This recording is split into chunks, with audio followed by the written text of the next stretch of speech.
السلام علیکم ورحمۃ اللہ وبرکاتہ۔ نحمد و نصلی علی رسولہ الکریم، اما بعد، اعوذ باللہ من الشیطان الرجیم، بسم اللہ الرحمن الرحیم۔ میری عزیز بیٹیوں، آج ہم جس موضوع پہ بات کرنا چاہ رہے ہیں وہ ہے حقیقت، طاقت، نظر، عقل۔ اس پہ ہم بات کریں گے کہ یہ کیا ہے۔ تو میری عزیز بہنوں بیٹیوں، آپ ذرا توجہ سے پوری کی پوری توجہ ادھر ادھر نہ ڈالیے، اس ویڈیو کو سنیے گا، بہت فائدہ ہوگا کہ بندہ کس طرح مار کھاتا ہے۔ تو میری عزیزہ، اس سے بچاؤ کے لیے یہ ویڈیو آپ کو بہت ہی فائدہ دے گی۔ تو اب ہم بات کو شروع کرتے ہیں۔ میں ایک واقعے کی روح سے آپ کو سمجھاتی ہوں کہ ہم کس طرح اندازہ لگا سکتے ہیں۔ تو میری عزیزہ، کہ طاقت، نظر، عقل، سمجھ، ان چیزوں کا ہم کیسے اندازہ لگا سکتے ہیں۔ تو میری عزیزہ، ایک دن کی بات ہے، خلیفہ ہارون رشید کو سبھی جانتے ہیں، اور وزیر جعفر معمول کے مطابق گشت کے لیے جو ہے راستے میں جا رہے تھے۔ تو ایک جگہ ایک نابینا فقیر کھڑا تھا۔ یہ دونوں اس کی طرف بڑے جو ہیں فقیر کی طرف بڑے، دونوں کون؟ خلیفہ ہارون رشید اور وزیر جعفر، دونوں فقیر کی طرف بڑھے۔ فقیر نے ان کے پاؤں کی آواز سن کر صدا لگائی کہ اللہ کے نام پر کچھ ملے گا۔ تو خلیفہ نے ایک اشرفی فقیر کے ہاتھ پر رکھ دی اور آگے چلنے لگے۔ فقیر نے ان کے دامن کو پکڑ لیا اور کہنے لگا، جس طرح آپ نے مجھے اللہ کے نام پر یہ دیا ہے، اسی طرح اللہ کے نام پر میرے منہ پر ایک تھپڑ لگائیں۔ تو خلیفہ ہارون رشید بڑے حیران ہوئے کہ یہ کیا بات ہوئی، لیکن اپنا ہاتھ چھڑانے کی کوشش کی، اس نے نہ چھوڑا۔ تو آگے بڑھنے لگے، اس نے نہ بڑھنے دیا۔ فقیر نے دامن نہ چھوڑا، اتنی زبردست طریقے سے پکڑا ہوا تھا اور اصرار کرنے لگا کہ میرے منہ پر تھپڑ ماریں، اور اگر یہ منظور نہیں تو اپنا اشرفی واپس لے لیجئے۔ خلیفہ نے اس کے اصرار پر مجبور ہو کر اس کے منہ پر ہلکا سا تھپڑ لگا دیا اور چل پڑے۔ کچھ دور ہی گئے تھے کہ خلیفہ ہارون رشید کو خیال آیا کہ فقیر نے جو حرکت کی ہے اس کے پیچھے ضرور کوئی نہ کوئی راز ہوگا، اور انہوں نے راز معلوم کرنے کے لیے اپنے وزیر سے کہا کہ وہ اس فقیر کو جا کر بتائیں کہ یہ اشرفی جو دی ہے یہ بادشاہ خلیفہ ہارون رشید نے دی ہے، اور ان کا حکم ہے کہ وہ کل دوپہر ان کے دربار میں حاضر ہو جائے۔ دوسرے دن فقیر دربار میں حاضر تھا۔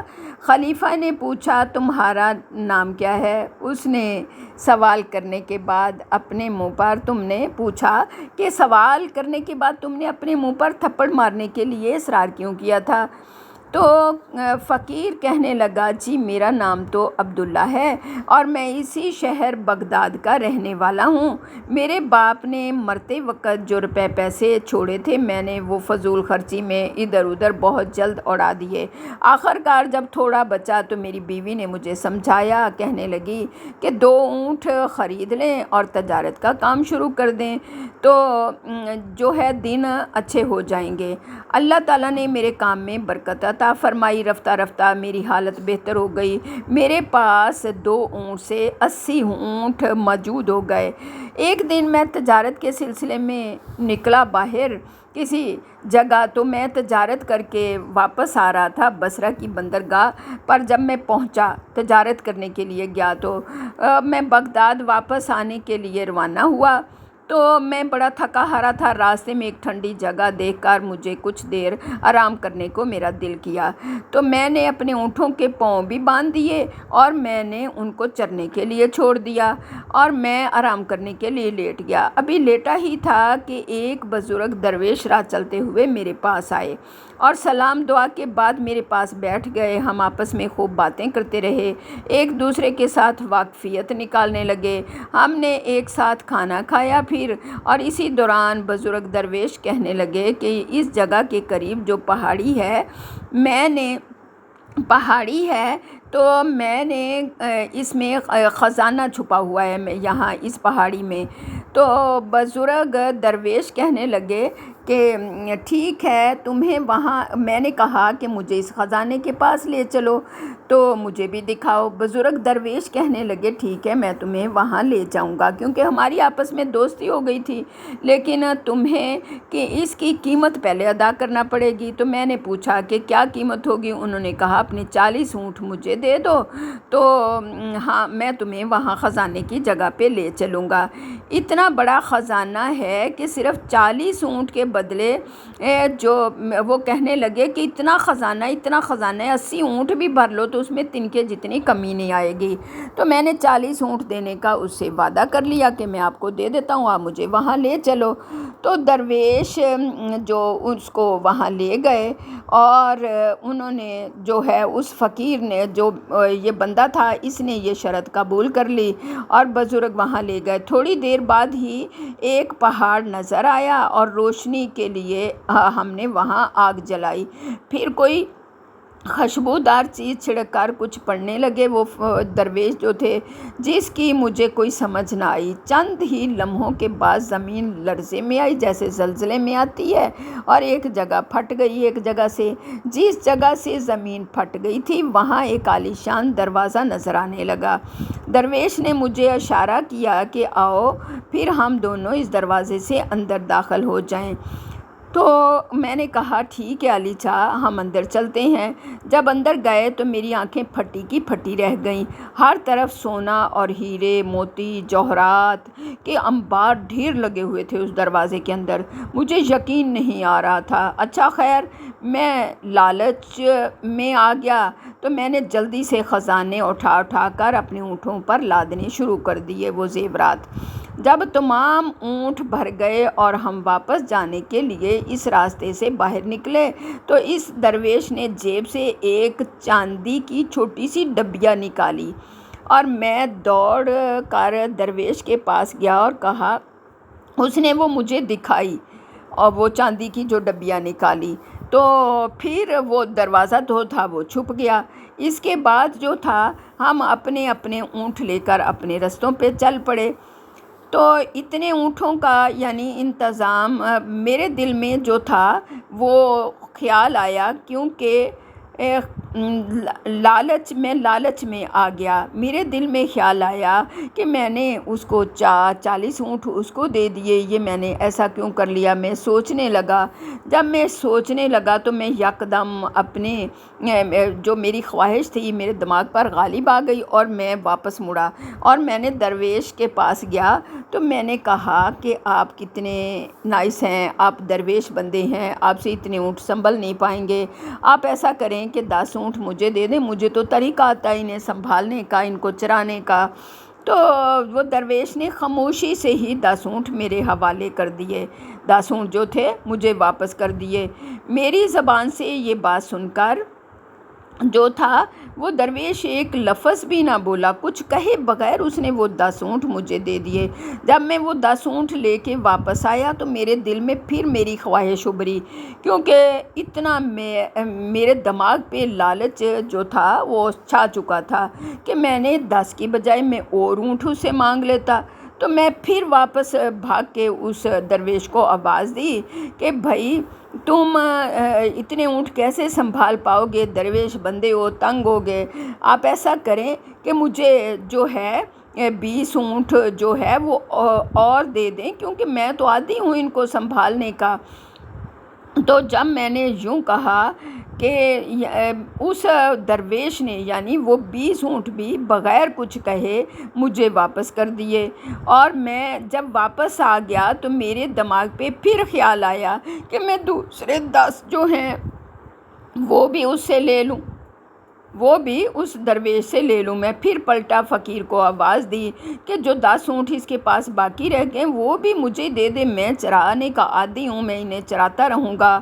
تو اس نے وہ بھی خاموشی سے 10 کے 10 اونٹ مجھے واپس کر دیے، یعنی اب میرے پاس وہی 80 اونٹ ہو گئے۔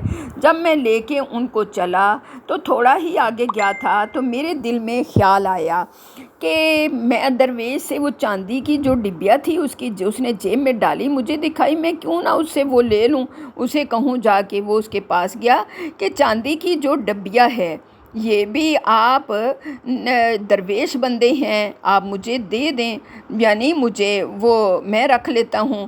تو جب میں نے ان سے یہ کہا تو میں سوچنے لگا کہ یہ ڈبیا بھی میں اس سے ضرور حاصل کروں۔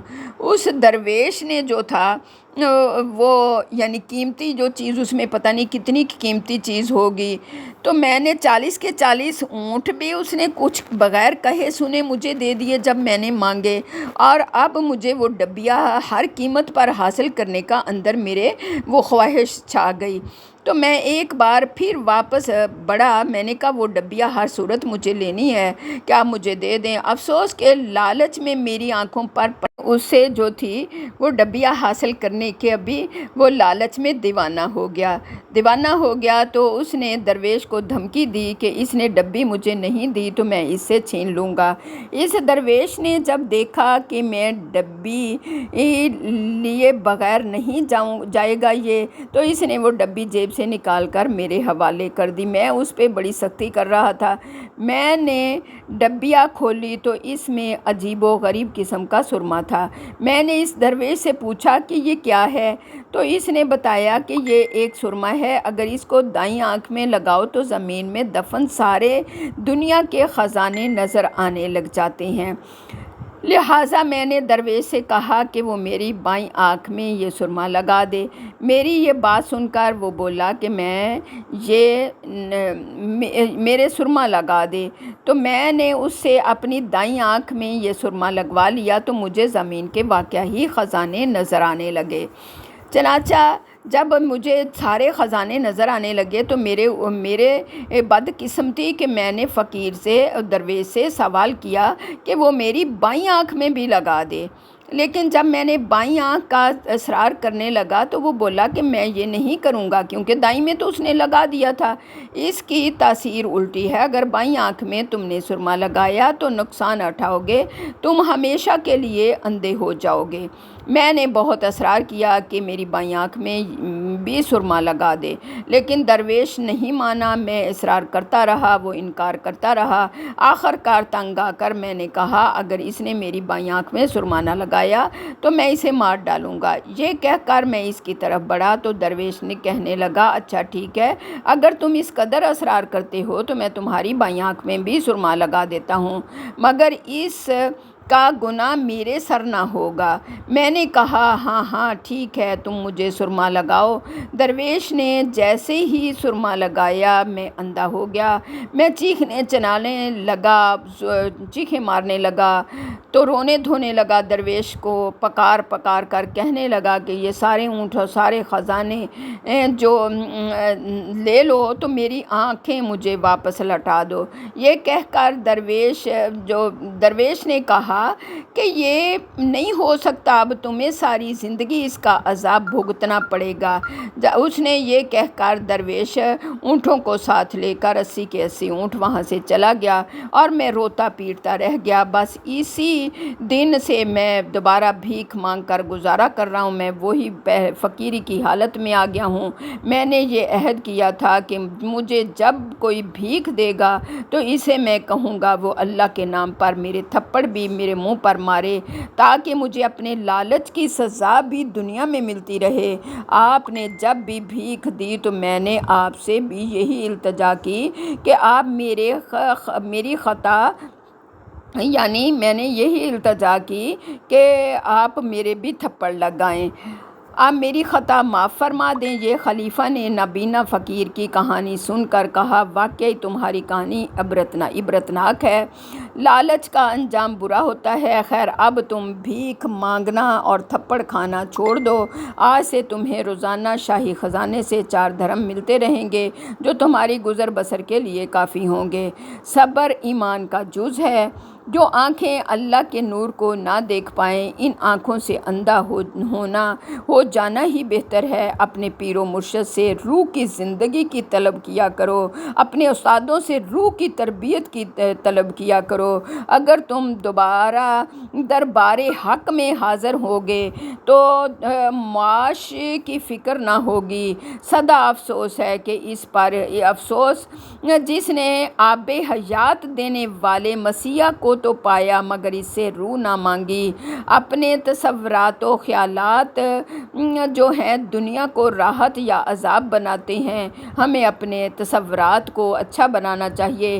صبر کا پھل اچھا ملنے کا خیال ہی صبر کو میٹھا بنا دیتا ہے۔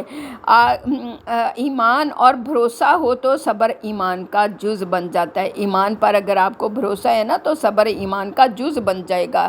جبکہ لالچ اندھی تلقید کرواتا ہے۔ لالچ منافقت کروا کر دل کے آئینے کو خراب کر دیتا ہے۔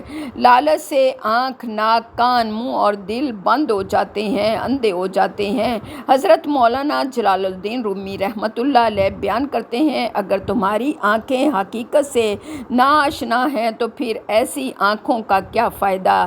تم اپنے مرشد پاک سے وہ آنکھیں طلب کیا کرو جس سے تم حقیقت کو جان سکو۔ یہ پیر جو مرشد ہوتے ہیں یہ بڑا سرمایہ ہوتے ہیں۔ تو میری عزیز بہنوں، اور لالچ اور منافقت سے اپنے دل کو پاک رکھو، اس سے دل کا آئینہ دھندلا ہو جاتا ہے اور پھر تم اس میں جو عکس دیکھتے ہو وہ تمہیں واضح دکھائی نہیں دیتا۔ ایک بے نمازی جب خدا سے مل جاتا ہے تو خدا اس کی دوسری خوبیوں پر کوئی توجہ نہیں دیتا۔